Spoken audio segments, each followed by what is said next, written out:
Hello everyone, we are today at the Vehicle Conservation Center of the Tank Museum at Bovington, and here's David Willey. Hello again. And we'll talk about what he thinks are the most underrated British tanks of the Second World War.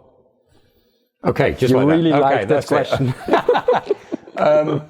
So I will make my apologies straight away. I always find some of these questions slightly, what's the best, what's that, which means that, as you'll be aware if you watch the tank chats, etc., I go on for hours, but without trying to give necessarily what you might call qualitative judgments about the end product, because until you know all that other, what goes on behind it, why is this one better than that one? What's that mean? Is it just because it's got an inch thicker armour? Well, if the other one's got a different role, that makes no difference. So, yeah, and at one point in time. Again. Yeah, so all these things that go into it. But if you're just asking that, underrated. So for Britain, we've got almost by mistake or after the event, we are now seeing people are very much admiring the Matilda II. So it's had its moment again, because again, of a certain age, if you grew up in Britain, the 1970s, it was all British tanks were rubbish, the German tanks were the best going, etc., etc. And of course, the great benefit of the modern publishing, the internet, if you're selective, you can find much better information. So the idea that the Matilda II has thicker armour, it has its moment early in the war, it has in France 1940, in Operation Compass out in the desert, it has, an enormous effect against the Italians, and it's pretty much immune to some of those 37mm anti-tank guns of the period.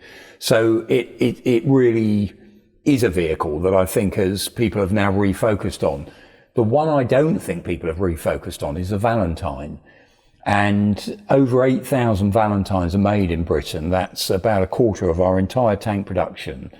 And it's one of those workhorse vehicles that's there. Never seems that glamorous, it's put together as a private venture by Vickers just before the war. It becomes, in essence, the third model of the infantry tank. So we have Matilda I, Matilda II, then it's going to be Infantry Tank 3 Valentine. We use it as a cruiser tank instead, so for a different role, instead of just helping the infantry advance. It's built out of reliable components that are already being used, suspension off the A10, nice thick armour, 2-pounder gun. It's there at the end of 1940, so it's pushed into service quite quickly. And it's also made in Canada, because again, what if Britain falls? The Canadians are also realising Canada puts together its own tank force for the first time. They know Britain is not going to be able to ship tanks there, so they're going to start their own industries. And the other thing, really importantly about it, is it's given as part of the Lend-Lease protocols to Russia, and the Russians like it. And this idea that, all the propaganda afterwards, all those Western tanks, didn't really count much, etc. Look, Stalin asked Molotov when he's in London, asked for more Valentine tanks. You've got this idea that we can pick apart at the time. Valentines are being used at the Battle of Moscow when Russia is desperately trying to hold up that invading Wehrmacht, that they're in the last push. Exactly. So this idea that there's a tank, which however much we can then get dismissive of later, or it's not that powerful, it doesn't do so many different things. Slow down a second, look at the moment where it was doing its stuff, look at how the Russians wanted it. So forget that later propaganda. That was a tank, and even there, it slipped through the net. There's enough accounts of people saying they liked it because it was reliable. It was, pretty tough sort of bit of a vehicle and everything. So that's one of those ones. Again, it's always there in the photographs, always there in the background. It did its moment. It sees service as, the prototype for the Valentine DD tank. There it is. All this training for British forces. We go to fight in the Sherman, but it's done that. We've got the Valentine bridge layer. We've got the Archer later on as a self-propelled gun, Valentine chassis. It's used for lots of other bits and pieces, and it's reliable. It's there when we needed it. We upgun it. It goes through goodness knows 11 different marks, models, etc. Obviously by late 43, early 44, but don't forget it. That's my point on that one. It's not a glamorous tank. It's not the one that's going to capture everything. It's not those, as sexy as a late war Comet or as practical as Matilda II earlier on in the war. but it has its moment. Yeah, very good pick, and it should be mentioned the Soviets were very dismissive of very many tanks, and they were really fond of the Valentine, which I found quite interesting. The Valentine IX was equipped with a long-barreled 6-pounder, right? They do. That's the thing. So we've got, actually, it's in our workshops just down there at the moment. We're restoring that one. So this idea of the armament that goes on there, you've got a 2-pounder. They try a close support howitzer. They've put the 6-pounder. They put a longer barreled 6-pounder. We do that. We put the 75mm quick firing, basically the 6-pounder that's bored out to fire Sherman ammunition. So it's gone that. And of course, in the role of the Archer, it's got the 17-pounder on it, facing backwards over the engine decks, and that's a pretty, lethal self-propelled gun there. So it's got an interesting sort of pedigree and everything. And the fact as well that at a time when many British tanks were going through rough periods, they're rushed into production, we're using new factories, Valentine is kind of the one that's reliable. You can pretty much guarantee that's going to work the following day, which for many of those British early war tanks, because of the nature of what was going on, how they were rushed, the fact that priority in Britain was for aircraft and the Navy, tanks had dropped down that agenda. So we're getting companies that have never built tanks before suddenly having to do this, and no wonder they've got problems. One kind of related follow-up question to this. I noticed that a lot of British people are very fond of the Churchill tank, which is basically the follow-up to the Valentine, because I think it's the infantry tank 4. Yeah. So is it the relation to the name, or what is your expertise? Because I think I don't know. I think it's a peculiar looking one. If you look at it from certain other angles, it has harking back to the First World War. I think in some people with the track runs going all the way around. I think for me, it's another one of these only when you know the full story. So the fact that the first manual, we've republished the first page and it says, listen, we know this vehicle has problems, but if you don't have it now, we might lose. It's almost words like that are saying, so bear with us, we're working on this, we're getting it better. And of course, this is the irony, it was going to be canned at one moment. Well, careful, it's not getting it there.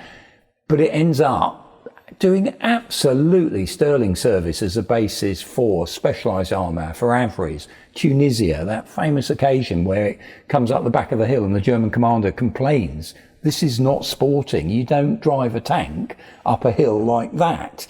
And he's really miffed by this, because this idea that you suddenly come up with a vehicle that almost by accident in some of these areas has got a rate of climb that means it can do things that other tanks can't. It's protected by thicker armour in the later models than the Tiger 1. It's got doors on the side, which means that we can actually jump out the side of it and do things like put that satchel charge against the wall, back off, protected. So it has a number of these peculiar things. So the obsession we all have of just looking at gun tank against gun tank, tanks were there to do many other things than just fight other tanks. And the Churchill's very successful in a number of these other roles.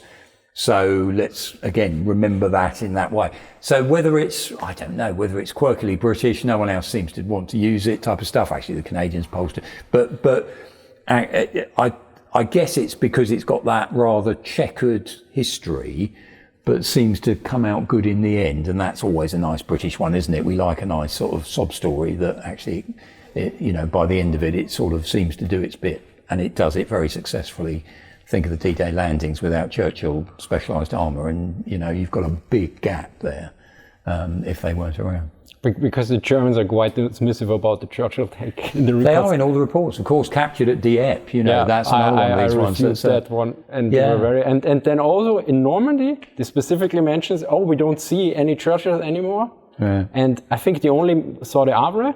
I mean, this was an early report, and I looked it up, and Buckley, he notes that the initial number of Churchills are rather low, and then they grew up. And the German officer mentioned something around, they probably sold off to the Russians.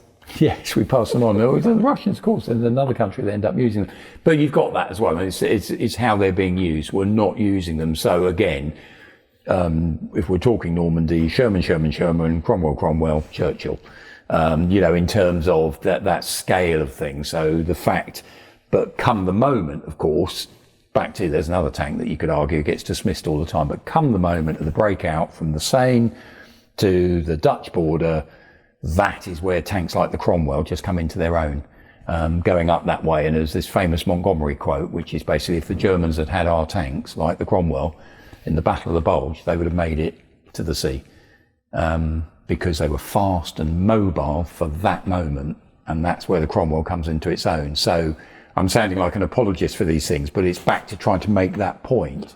Just judging that, you know, it's not a Tiger, because a Tiger can't race around the place and get to where it needs to. You know, that advance from the Seine goes faster and further than the Germans coming the other way in 1940. There was actually a certain reports from the German, but they specifically complained, I think, about the French or the British, that they mentioned that the tanks are all too slow, and that you need fast enough tanks. So that's quite horses for courses. So when are we that back to? When you need that something can take the punishment, that's your Churchill for that role, and when you need something that can use its speed to exploit and take a moment. And that breakout is, to me, it really, really sort of shows that when it comes, you know, sees its moment. Thank you very much. Okay. So thank you for watching, and see you next time. Bye.